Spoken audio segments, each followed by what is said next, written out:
The Empire had watched the stars for 12,000 years. They had mapped every corner of their space. They had recorded every ship, every signal, and every species that dared to fly near their borders. Their databases were perfect. Their knowledge was complete. Nothing surprised them anymore. Until today. Sub-Observer sat at his monitoring station on Sentinel-7, a small outpost at the very edge of territory. His job was simple but important. He watched the sensors. He recorded the data. He reported anything unusual to his superiors. In his 3 years at this post, he had never found anything unusual. Ships came and went. Traders passed through. Military vessels patrolled the borders. Everything followed the same patterns it had followed for centuries. The alarm on his console made him jump. He had never heard that sound before. It was not the normal alert for an approaching ship. It was something older, something buried deep in the system's programming. A warning that had not been triggered in over 3,000 years. Unknown vessel detected. Stared at the screen. His 4 eyes blinked rapidly as he tried to understand what he was seeing. The sensors showed a small ship, roughly the size of a personal transport, but the numbers next to it made no sense. The speed reading was impossible. No ship could move that fast. The engine signature did not match anything in the database. The origin point was blank. The transponder code was missing. He ran the scan again. The same results appeared. His hands trembled as he pressed the communication button. "High Observer, please come to the monitoring room. There is something you need to see." Arrived within minutes. He was old his blue skin faded to a pale gray, his movements slow but precise. He had served the Empire for over 200 years. He had seen wars. He had seen disasters. He had seen things that would break younger minds. Nothing frightened him anymore. He looked at the screen. Then he looked at, "Run the diagnostic on your equipment." "I already did, High Observer, 3 times. The equipment is working perfectly." Leaned closer to the display. The unknown vessel was still there, still moving at that impossible speed, still showing no identification. This must be an error, perhaps a sensor ghost, a reflection from a nearby star. It changed course, High Observer. Felt something cold move through his chest. "What did you say?" "The vessel, it changed course. It was moving parallel to our border. Now it is heading directly into space." For a long moment, neither of them spoke. The silence in the monitoring room was heavy. Outside the station's windows, the stars looked the same as they always did. Calm, peaceful, eternal. But something was coming toward them. Something they could not identify. Something that should not exist. "Contact Imperial Command," said. His voice was steady but could see his hands tightening into fists. "Tell them we have a situation." Far away, on the bridge of a small ship called the Sparrow, Commander was trying not to panic. The experimental jump had gone wrong. Very wrong. Instead of traveling a short distance to test the new drive system, they had been thrown across space to somewhere completely unknown. The navigation computer was still trying to figure out where they were. The answer kept changing because the computer did not recognize any of the stars around them. "One, give me some good news," said. Lieutenant One looked up from his console. He was young, talented, and usually optimistic. Right now he looked worried. "I am trying, Commander, but the navigation system cannot find our location. We are not on any of our maps." "How is that possible? We have mapped most of the galaxy." "Most, yes, but not all." One pointed at the main screen. "Those stars ahead of us, they are not in our database. We are in completely unknown space." Dr. Hana emerged from the engine room, her uniform covered in grease. She was the ship's engineer and scientist, and she was the one who had built the experimental jump drive. "The drive needs time to recalibrate, at least 48 hours before we can attempt another jump." 48 hours, closed her eyes for a moment. "Can you make it faster?" "If you want the drive to explode and kill us all, yes. If you want to actually survive, no." Ensign Ho, the youngest member of the crew, was working at the communications station. He was barely 20 years old, fresh from the academy on his first real mission. This was not the adventure he had imagined. "Commander, I am picking up signals. A lot of signals." "What kind of signals?" "Communication frequencies, ship transponders, automated beacons." Ho's face went pale. "Commander, there are ships out there, many ships, and they are all around us." Stood up and walked to the main screen. She could see them now. Dots of light moving in organized patterns, military formations, patrol routes. This was not empty space. This was someone's territory, and they had just appeared in the middle of it without permission, without warning, and without any way to explain themselves. "We need to leave," one said. "Now." "We cannot," Hana reminded him. "The drive is not ready." "Then we hide. We find somewhere to." "There is nowhere to hide," Ho interrupted. "I think they have already seen us. The signals are changing. They are focusing on our position." Took a deep breath. She had trained for many situations, but not this one. She had no idea who was out there. She had no idea if they were friendly or hostile. She had no way to communicate with them. All she had was a small ship with 4 crew members and an experimental engine that might kill them if they tried to use it. "Ho, start broadcasting. Use the first contact protocol. Mathematical sequences, universal symbols, everything we have." "Commander, we do not know if they will understand." "I know, but we have to try. We need them to know we are not a threat." The Sparrow began broadcasting. Numbers, shapes, simple patterns that any intelligent species should recognize. The universal language of mathematics, the only thing that might cross the gap between two civilizations that had never met. On Sentinel-7, watched the broadcasts come in. Strange signals, patterns he did not recognize, codes he could not read. He reported everything to High Observer, who reported everything to Imperial Command, who began mobilizing the largest military response in 3,000 years. The unknown vessel had stopped moving. It now sat perfectly still at the exact edge of space, as if waiting, as if watching, as if it knew exactly what it had done and wanted to see what would happen next. Across 12 star systems, alarms began to sound. Ships changed course. Soldiers prepared for battle. An empire that had not faced an unknown threat in 3,000 years suddenly remembered what fear felt like.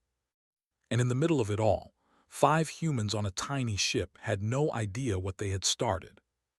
Admiral had commanded the fleet for 60 years. He had won 17 battles. He had never lost. His name was spoken with respect across the entire empire, and his enemies had learned to fear the sight of his flagship, the Eternal Dominion. When the emergency call came from Sentinel-7, he was in the middle of a routine inspection. Within 1 hour, he was on the bridge of his ship, leading a fleet of 40 warships toward the border. "Tell me again," he said to the communications officer. "Tell me exactly what they detected." "One vessel, Admiral, small. No identification, no origin. Moving at speeds our systems cannot explain." "Cannot explain? We have tracked ships across this galaxy for 12,000 years. How can one small vessel confuse our sensors?" The officer had no answer. Neither did anyone else on the bridge. Stared at the tactical display. The unknown vessel was still there, still sitting at the edge of their space, still broadcasting those strange signals. He did not like mysteries. He did not like things he could not understand. In his experience, unknown things were usually dangerous things. "How long until we reach the target?" 6 hours, Admiral." "Make it 4, push the engines." "Yes, Admiral." The fleet moved faster. 40 ships carrying over 10,000 soldiers, all racing toward one tiny vessel that should not exist. It was excessive. Knew it was excessive. But the Empire had not survived for 12,000 years by taking chances. On the Sparrow, the crew was trying to stay calm. Ho had been broadcasting for hours. Mathematical sequences, geometric shapes, images of stars and planets, anything that might show peaceful intentions to whoever was watching them. So far, there had been no response. "Maybe they do not want to talk," one said. "Maybe they are deciding what to do with us." "Or maybe they cannot understand us," replied. "We cannot understand them either. Their signals make no sense to our computers." Hana was still working on the jump drive. She looked exhausted. "I can maybe get us 30 hours instead of 48, but that is still a long time." "What happens if we try to jump before the drive is ready?" "Best case, we do not go anywhere and the drive burns out. Worst case, we create a small explosion that destroys everything within 1,000 kilometers. So we wait. We wait." Sergeant Boram had been quiet until now. She was the ship's security officer, a veteran of the conflicts that had unified Earth decades ago. She had seen war. She had seen death. She had the scars to prove it. "Commander, I have been watching their movements. Those are military formations. Whoever is out there, they are preparing for a fight." Nodded, she had noticed the same thing. The signals were getting more organized, more focused. Whatever was coming, it was coming fast. "Can we run?" Boram asked. "Not without the jump drive. Their ships are faster than ours at normal speeds." "Can we fight?" Almost laughed. "We have one small laser cannon. It is meant for cutting asteroids, not fighting battles. If they decide to attack us, we will last about 30 seconds." The bridge fell silent. Everyone understood the situation. They were trapped in unknown space, surrounded by unknown forces, with no way to escape and no way to defend themselves. All they could do was wait and hope. On the flagship, Admiral was meeting with his senior officers. "The broadcasts from the unknown vessel have been analyzed," one officer reported. "They appear to be mathematical in nature, simple patterns, basic sequences." "What does that mean?" "We are not certain, Admiral. It could be an attempt at communication, or it could be some kind of code we do not understand." Another officer spoke up. "Our historians have found records of similar broadcasts. During the invasion, 4,000 years ago, the enemy used mathematical signals to confuse our sensors before attacking." Leaned back in his chair. "So it could be communication, or it could be a trick." "Yes, Admiral." "What is your recommendation?" The officers looked at each other. None of them wanted to be the first to speak. Finally, the senior tactical officer stepped forward. "We recommend extreme caution, Admiral. The vessel's speed alone makes it dangerous. If there are more of them, if this is just a scout for a larger force, we could be facing a serious threat." "Agreed. In war, caution kept you alive. Assumptions got you killed. Until he knew exactly what he was dealing with, he would treat this vessel as a threat." "When we arrive," he said, "we will surround the vessel completely. All weapons will be charged and ready. We will demand surrender. If they do not comply immediately, we will disable their ship and capture them for questioning. And if they resist, then we destroy them." The fleet continued its journey. 4 hours became 3, 3 became 2. The unknown vessel remained motionless, still broadcasting its strange signals, still waiting for something. On the Sparrow, Ho suddenly sat up straight. "Commander, I am detecting multiple vessels approaching. Large vessels. They are coming from several directions." Felt her heart beat faster. "How many?" "I count 40, maybe more." 40, one whispered. "For us, one small ship." "They do not know we are small and harmless," Boram said. "They only know we are unknown, and to them unknown means dangerous." Stood up, she needed to think. She needed to make a decision. The wrong choice would get them all killed. The right choice might also get them all killed, but she had to try something. "Hana, how long on the drive now?" "Still at least 28 hours. I am sorry, Commander." 28 hours. The approaching ships would reach them in less than 2.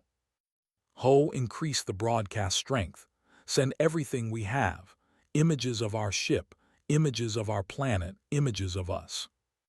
Images of us. Show them what we look like. Show them we are people, not machines. Show them we are alive. Ho began preparing the new broadcast. It was a risk. Showing themselves might make things worse, but believed that seeing a face, even a strange face, was better than seeing nothing at all. "What are you thinking?" Boram asked quietly. "I am thinking that fear makes people do terrible things," replied. "Whoever is out there, they are afraid of us. They do not know what we are. They do not know what we can do. That fear will make them attack." "And how do we stop that?" "We show them there is nothing to fear." "And if they attack anyway?" Looked out the window at the dark space around them. Somewhere out there, 40 warships were racing toward them with weapons charged and soldiers ready. She and her crew had no way to fight them, no way to escape them, no way to even talk to them. "Then we die knowing we tried everything," she said. "And we hope that whoever finds our wreckage will understand that we came in peace." The fleet arrived exactly on schedule. The Sparrow was suddenly surrounded by warships on all sides, massive vessels with weapons pointed directly at them, lights and sensors sweeping across their hull, thousands of eyes watching their every move. Admiral looked at the main screen. The unknown vessel was tiny, almost laughably tiny, but size meant nothing. Power came in many forms. "This is Admiral of the Imperial Fleet," he broadcast on all frequencies. "Unknown vessel, power down your systems and prepare to be boarded. Resistance will result in immediate destruction." On the Sparrow, the message came through as meaningless sounds, strange words in a language no human had ever heard. But the meaning was clear enough. "Surrender or die." Commander stared at the weapons pointed at her ship. 40 warships surrounded them. Each one was at least 10 times larger than the Sparrow. She could see their guns glowing, ready to fire. One wrong move and her ship would be dust. The voice on the communication system spoke again. The same harsh words in the same unknown language. A demand, clearly. An order. But she could not understand it and they could not understand her. "What do we do?" one asked. His voice was shaking. Thought about her options. She could try to run, but they would catch her. She could try to fight, but they would destroy her. She could do nothing, but that might also be seen as resistance. Then an idea came to her. It was crazy. It was dangerous. It might get them all killed. But it was the only thing that made sense. "Power down everything," she said. "What?" Hannah looked at her like she was insane. "Everything, weapons, shields, engines. Life support can stay, but everything else goes dark. Commander, without shields, one shot will." "I know, do it anyway." Boram understood first. "You want to show them we are not a threat." "I want to show them we trust them," said. "We cannot fight them. We cannot run from them. So we will do the one thing they are not expecting. We will make ourselves completely helpless and hope they do not kill us." The crew looked at each other. They all knew this might be their last moment alive, but they also knew their commander was right. Fighting was suicide. Running was impossible. The only path forward was trust. One by one, they began shutting down systems. The weapons went offline. The shields dropped. The engines fell silent. The Sparrow became dark and quiet, floating helplessly in the middle of the fleet. On the Eternal Dominion, Admiral watched this happen with confusion. "Admiral, the unknown vessel is powering down," his tactical officer reported. "Weapons are offline. Shields are offline. Engines are offline." "A trick." "We cannot detect any hidden systems or weapons. They appear to be genuinely defenseless." Did not understand. In his entire career, he had never seen this. Every enemy he had ever faced had either fought or run. None had ever simply surrendered before the first shot was fired. None had ever made themselves completely vulnerable without being forced to. "What are they doing?" he muttered. "Perhaps they are malfunctioning. one officer suggested. Or perhaps they know they cannot win and are being smart, said another. But was not convinced. There was something else happening here, something he could not see. He needed more information. Bring me Scholar, he ordered. Tell her I need her expertise immediately. Scholar arrived on the bridge within minutes. She was young for a scholar, only 80 years old, but she was considered the best in her field. She had studied over 200 alien languages. She had helped establish communication with dozens of species. Admiral, she said with a respectful bow, how can I help? Look at this, pointed at the screen showing the Sparrow. That vessel has been broadcasting since it arrived. Strange signals, mathematical patterns. Now it has powered down completely. Tell me what you think. Studied the data for several long minutes. She watched the broadcasts. She examined the patterns. She looked at the images the humans had sent, including the pictures of their ship, their planet, and themselves.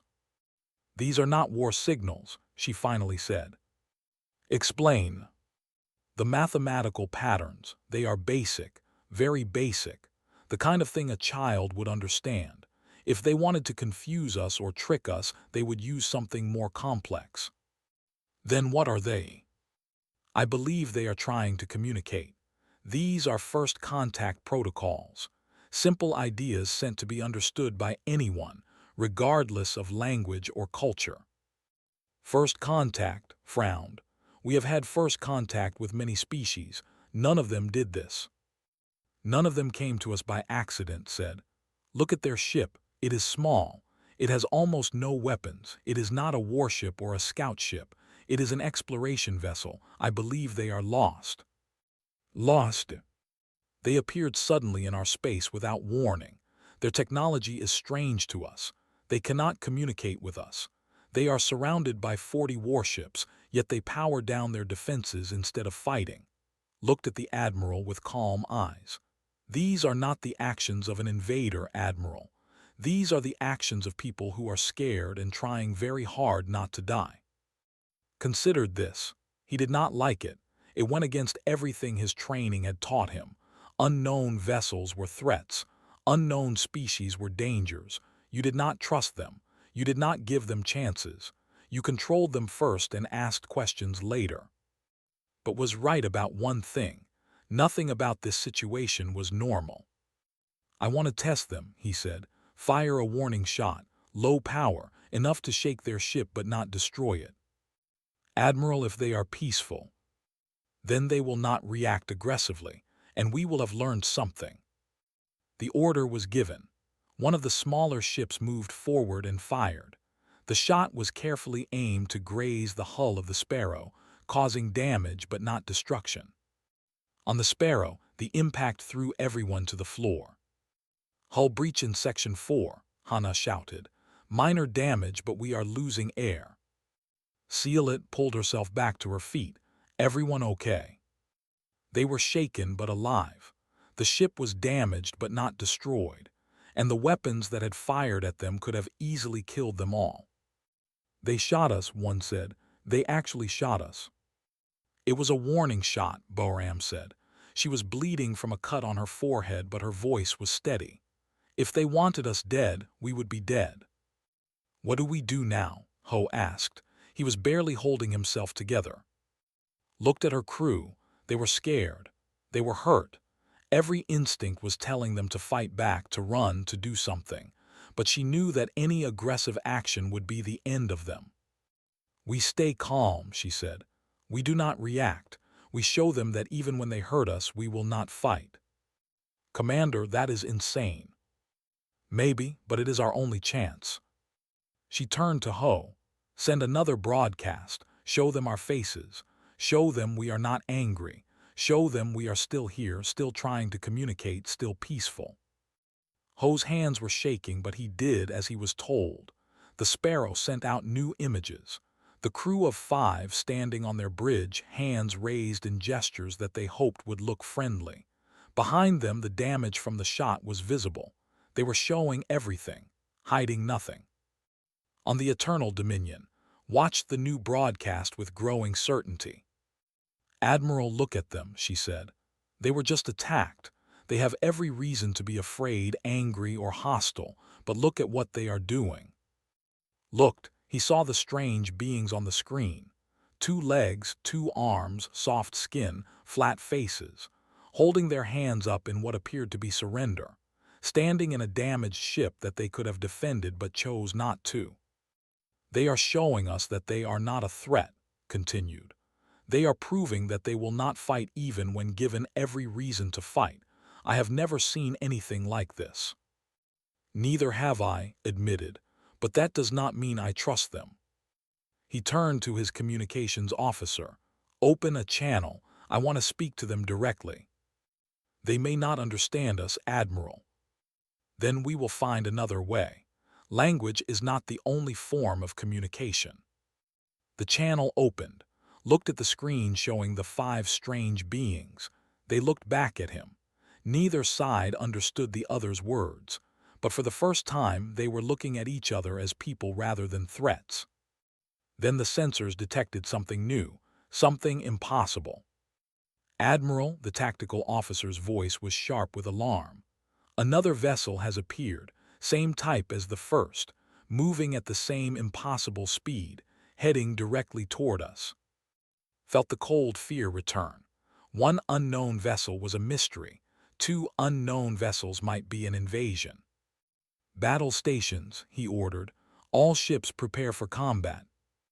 The moment of peace was over before it had truly begun. Captain Dong had been searching for the Sparrow for 3 days. The experimental ship had disappeared during a test jump, leaving no trace of where it had gone. Earth Space Command had feared the worst. The crew might be dead. The ship might be destroyed. The revolutionary jump drive might be lost forever. Then they detected a weak signal, a distress beacon, broadcasting from somewhere impossibly far away. Dong had been ordered to find them and bring them home. His ship, the Finch, was a sister vessel to the Sparrow. Same experimental drive, same small crew, same mission: explore the unknown and come back alive. "Captain, we are approaching the signal location," his navigator reported. "But there is something strange on the sensors." "What kind of strange?" "Ships, many ships, surrounding our target." Dong felt his stomach drop. "How many?" 40, maybe more, all large, all heavily armed." He understood immediately what had happened. The Sparrow had not just gotten lost. They had stumbled into someone else's territory, someone powerful, someone who did not know humans existed. "Can we communicate with the Sparrow?" "We are too far for direct communication. We need to get closer." "Then we get closer, but slowly, carefully." The Finch approached at reduced speed. Dong wanted whoever was out there to see him coming. Surprises were dangerous in situations like this. On the Sparrow, Ho suddenly shouted with excitement, "Commander, another ship, it is the Finch. Captain Dong found us." For one brief moment felt hope. Rescue had arrived. They might actually survive this. But then she looked at the 40 warships still surrounding them, and she understood the danger. "They will think it is an attack," she said. "They will think more of us are coming. We have to warn them." "We cannot communicate with the fleet. How can we warn Dong?" The answer came quickly.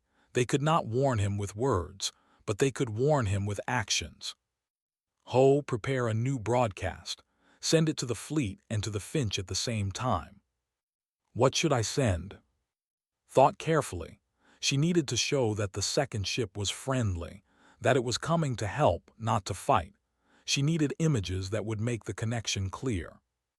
"Send pictures of both ships together. Show that they are the same type.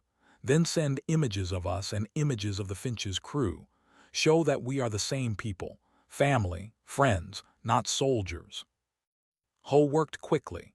Within minutes the broadcast was ready. Images of the Sparrow and the Finch, images of the crews, images showing them together in the same uniforms with the same symbols on their ships. A visual message that said, "We are not 2 threats. We are one group. We belong together." On the Eternal Dominion, Admiral watched the new vessel approach. His weapons were ready. His ships were in position. One order and both unknown vessels would be destroyed. Admiral, new broadcast from the first vessel. Show me. The images appeared on screen. Two ships clearly built the same way. Two crews clearly the same species. Pictures of them standing together, working together, eating together. Not military formations, not battle preparations, just people. Scholar, what do you think? Studied the images with intense focus. I believe the first vessel was telling the truth. They were lost, and now their friends have come to find them. This is a rescue mission, not an invasion. You are certain. Look at these images, Admiral. Look at how they show themselves.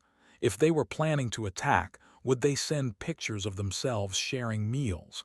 Would they show us their faces, their names, their personal moments? This is not what enemies do. This is what families do.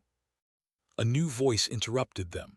Admiral, I am Counselor. I am coming aboard. Recognized the name immediately.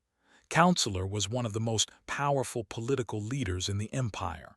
Her word carried as much weight as his own. Counselor, this is a military situation. It was a military situation. Now it is a political one. I have been monitoring everything from the capital. I am taking authority over this matter. Wanted to argue, but he knew better. The council's word was law. He could advise. He could protest, but he could not disobey. Counselor arrived within the hour. She was old, older even then, but her eyes were sharp and her mind was clear. She had negotiated with 100 species over her career. She had prevented wars. She had ended conflicts. She had seen things that most could not imagine. She looked at the images from the unknown vessels. She listened to scholars' analysis. She studied the recordings of everything that had happened since the first detection. Admiral, have your ships fired on these vessels. One warning shot, Counselor, to test their reaction. And what was their reaction? They did nothing. They remained powered down. They continued broadcasting peaceful messages. Nodded slowly. And when the second vessel arrived, what did they do? They sent more images, showing that both ships belonged to the same group. So they were attacked, and they responded with peace. They were threatened with more ships, and they responded with pictures of friendship. Turned to face the Admiral directly. Does this sound like the behavior of invaders? No, Counselor, but you are afraid. I understand. Unknown things are frightening. Your job is to protect the Empire, and you cannot protect it from things you do not understand. Looked at the screen showing the two small human ships. But I have lived long enough to know that fear makes us stupid. It makes us see enemies where there are only strangers. It makes us attack when we should welcome. What do you suggest? I suggest we stop pointing our weapons at them. I suggest we show them that they have nothing to fear from us, just as they have shown us that we have nothing to fear from them. Hesitated. Everything in his training screamed against this, but was right. The unknown vessels had done nothing aggressive. They had done everything possible to appear peaceful. At some point, someone had to take the first step toward trust. Admiral, Sergeant Boram's voice came over the Sparrow's damaged communication system. I have an idea. Looked at her security officer. What kind of idea?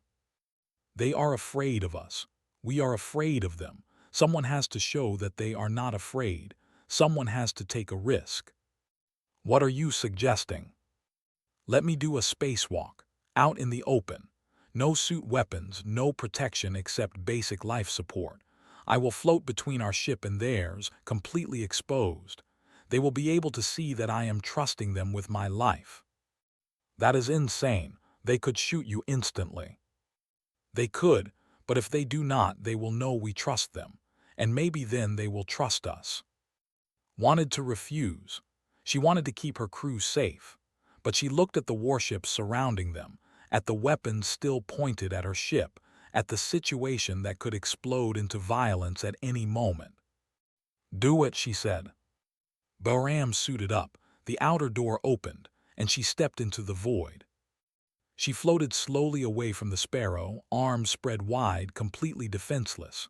Her heart rate was displayed on her suit's monitor, visible to anyone watching. Fast, scared, but steady. On the Eternal Dominion, every sensor was locked on her. "What is she doing?" asked. "She is showing us her trust," said softly. "She is putting her life in our hands. She is saying without words that she believes we will not harm her." The bridge was silent. Every officer watched the small figure floating in space. They could see her heartbeat. They could see her fear, but they could also see her courage. Admiral said, "Lower the weapons." For a long moment did not move. Then slowly he nodded. "All ships stand down. Lower weapons. Do not fire unless directly attacked." The weapons powered down. The fleet, for the first time in 3,000 years, welcomed an unknown species instead of fighting them. Bahram floated in space, watching the massive ships around her. She saw their weapons go dark. She saw their aggressive postures relax, and she allowed herself to breathe. Maybe, just maybe, they were going to survive this after all. 3 weeks had passed since the first contact. 3 weeks of slow, careful progress. 3 weeks of learning and understanding and building something new. The humans had been brought to the capital world, not as prisoners but as guests. Counselor had made sure of that. She had assigned Scholar to work with them full-time, learning their language and teaching them hers. Progress was slow at first, but it grew faster every day. Commander now stood in the great hall of the High Council. Around her sat dozens of leaders, all watching her with 4 curious eyes. Behind her stood her crew, one, Hana, Ho, and Bahram, and next to them stood Captain Dong and his crew from the Finch. "Thank you for allowing me to speak," said. Her was still rough but understandable, had taught her well. "We are honored to hear you," the head counselor replied. "Please tell us about your people." Took a deep breath. She had prepared for this moment, but it still felt overwhelming. She was about to introduce humanity to a civilization that had existed for 12,000 years. Every word mattered. "We call ourselves humans. We come from a planet called Earth. It is a small world in a distant part of the galaxy. Until recently, we thought we were alone in the universe." Murmurs spread through the council. Alone. They could not imagine such loneliness. "Our planet is not easy to live on," continued. "We have extreme temperatures, dangerous weather, predators that hunt us, diseases that kill us. Our scientists tell us that most species would not survive on our world." "A death world," one counselor whispered. Others repeated the phrase. They had heard of such places. Worlds so dangerous that life should not exist on them, but somehow it did. "We have been traveling among the stars for only a short time. We are still learning, we make mistakes, we get lost," smiled slightly, "as you have seen." Soft sounds of amusement came from some of the counselors. The story of the lost human ship had spread quickly through the Empire. It was strange. It was funny. It was also oddly touching. "We did not come here to conquer you," said. "We did not come to fight you or trick you or steal from you. We came here by accident. And when we found ourselves surrounded by your ships, we chose peace instead of war. We chose trust instead of fear." She looked directly at Admiral, who sat among the military advisors. "You tested us. You fired on us. You did what any commander would do when facing the unknown. But we did not fire back. Not because we could not, but because we would not. We believed that if we showed you who we truly are, you would see that we are not enemies." Nodded slowly. He still was not entirely comfortable with the humans, but he respected them.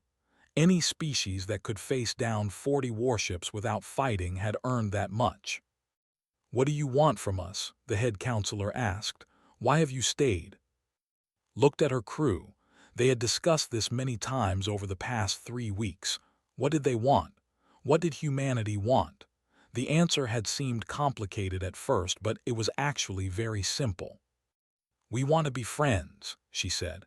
We want to learn from you and share what we know. We want to explore the galaxy together instead of alone. We want to build something that neither of us could build separately." The council chamber fell silent. They had had allies before long ago. They had had trading partners and diplomatic relationships. But friends, that was different. That was deeper. That was something they had not experienced in thousands of years. Scholar stepped forward.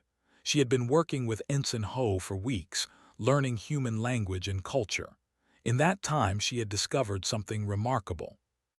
"Counselors," she said, "I have studied many species. I have learned many languages, but I have never encountered anyone quite like the humans. What makes them different? They are from a death world, yes. They are tough and strong and resilient, but that is not what makes them special." Looked at Ho, who smiled back at her. "What makes them special is their stories." Stories. They tell stories about looking up at the stars and wondering if they are alone.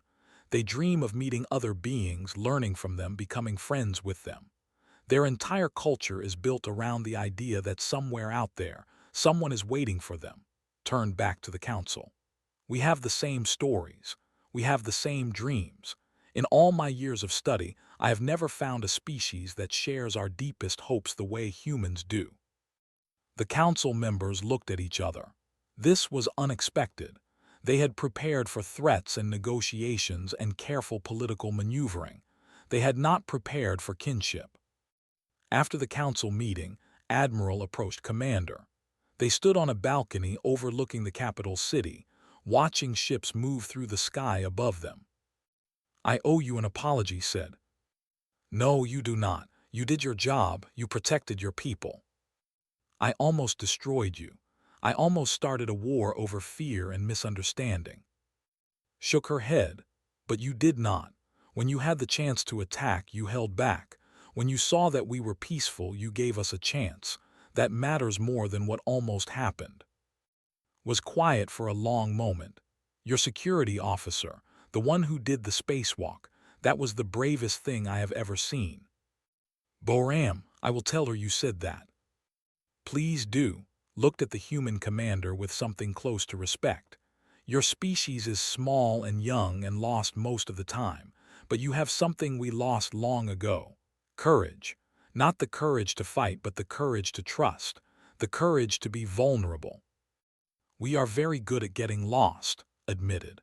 "We are very good at making mistakes, but we are also very good at making friends along the way." 6 months later, the first human diplomatic convoy arrived at space. 20 ships carrying representatives from every nation on Earth. Scientists, diplomats, artists, teachers, families. Not an invasion force, but an embassy. A beginning. At Sentinel-7, Sub-Observer watched the sensors light up with familiar warnings. Unknown vessels, impossible speeds, no records, no origin. But this time he did not feel fear. This time he smiled. "High Observer," he said, "the humans have arrived." Looked at the screen.